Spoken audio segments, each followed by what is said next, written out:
Hello everybody, welcome to episode 2 of my Midnight Suns stats run. Now this episode is going to be about the Abbey time at Midnight Suns. So this game kind of consists of two major parts. One part is a fighting game with cards and it's kind of XCOM-y tactical battling.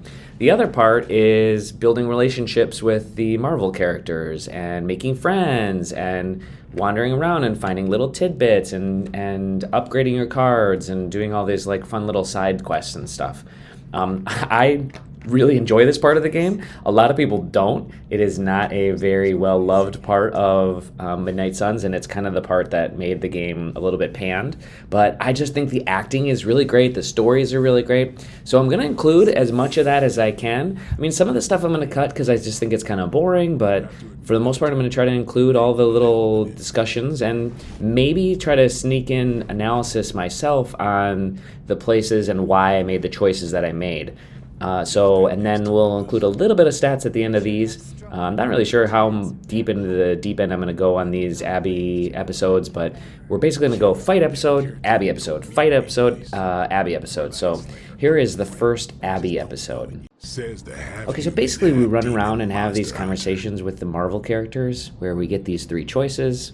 I'm keeping stats on what kind of personality I'm sort of making the hunter have. Take a run at me? You can try. I'm not really sure that's going to end up playing out, but I got but my name for a reason.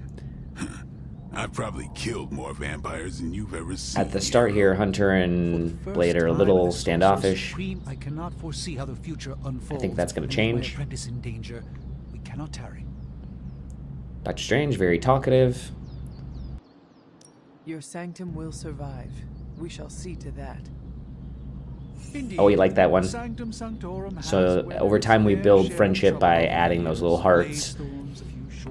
So he likes when we're defensive of his property, I guess. Okay, after the mission, after the first fight, we came back and Tony wanted to talk to us, so that's what this one is. I thought I'd be a little bit jokey. Oh, no problem. He liked it. Already got a few ideas cooking. You're not allergic to mimetic poly... You know what? Never mind. Why spoil the surprise? Was all set to write you a lovely welcome note, but I'm fairly certain that wasn't red ink. I love this Tony actor, and there's a lot of really funny Iron Man bits. Thanks for the gift. We're gonna hear the whole monologue. Like it. Oh, he liked It's it. a limited edition. He likes the thanks. Limited edition what? We're still covered in goop from that first fight.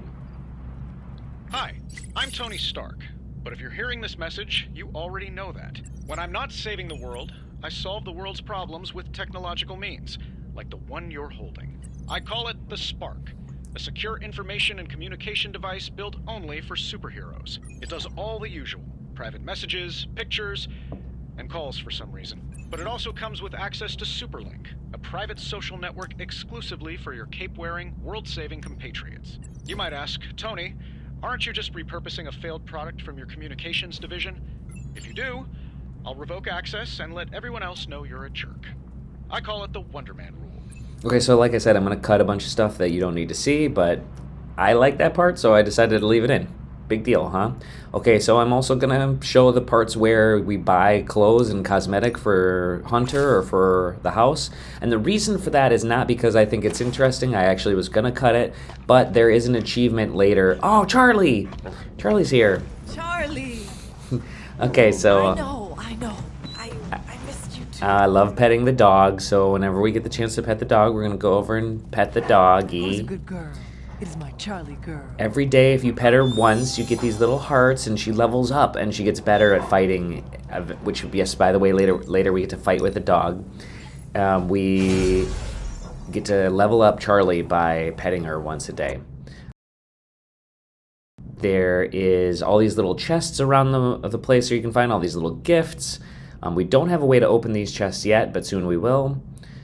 This is a story tool we just found, the fire rod. We're going to have to find 4 of those. And then we find these tarot cards all over the place. They do nothing, but as we collect... Oh, there's a second one. And so I thought we would keep track of all these because we can get an achievement by collecting all these different items.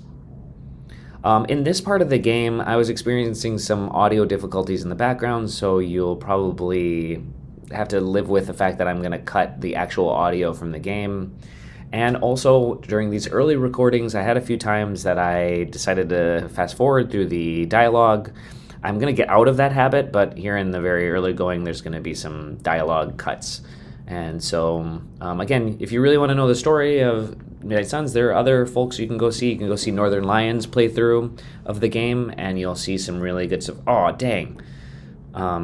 You'll see that Doctor Strange doesn't like when I try to be defensive of myself. No, but if you want to see the full story, Northern Lion had a really great playthrough. I think you should go check out. Okay, so here's where we get new cards. We have these gamma coils that we can open, and we choose new cards. I'm going to try to choose a new card whenever I see one. Then when there are cards that we already had, I'm going to choose randomly and use a random number generator to choose which card we select.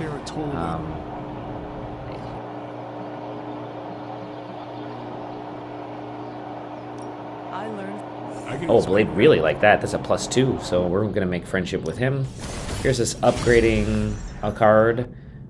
We upgraded Whip from a 1 heroism to a 0, so that's going to be cheaper and easier to play. The venom creature surprised. Carol's over here doing some lifting. She's holding on to the... Strange caretaker. I don't know why she needs to lift. She's possibly the strongest being in existence, but Well, if there is any I guess sometimes you just got to do some curls. Trust me, Hunter, I'm looking forward to it. Hydra's been a thorn in me and Steve's asses. Oh, I managed to add asses in there. Don't demonetize me. Found a second one of the story items, and then I accidentally took a little swim here. Thought you might like to see Hunter taking a little wade. Yeah, she needed that. Then we find another chest over here. We find some art. We find a cool statue that's going to come into play later. And then we also find another tarot card over here in the distance. And then lastly, we find these mushrooms. I really didn't want to bother showing you all the times I find mushrooms, but that had to happen because the game has an achievement for finding 10 of each of the different types of mushrooms and regions and stuff. So we ended up having to show those in this section. I'm probably not going to comment on them overall over and over again, but that is what it is. So all in all, here's where we landed. We had 11 social interactions and managed to go +9 on those interactions. 1 card upgrade, 1 achievement unlocked. Oh yeah, I'm going to have to add that into the in post. Hopefully you saw that achievement come across the screen. We bought 2 cosmetics. Eventually we're going to have to get to a certain amount of cosmetics to unlock an achievement. We found 1 journal entry, 3 arcane chests, 4 tarot cards, and we found a gift. And we gave Charlie love once. I am going to keep track of how many times we give Charlie love or pet Charlie. And so that's the end of this episode. And we'll see you next week when we get to our second fight.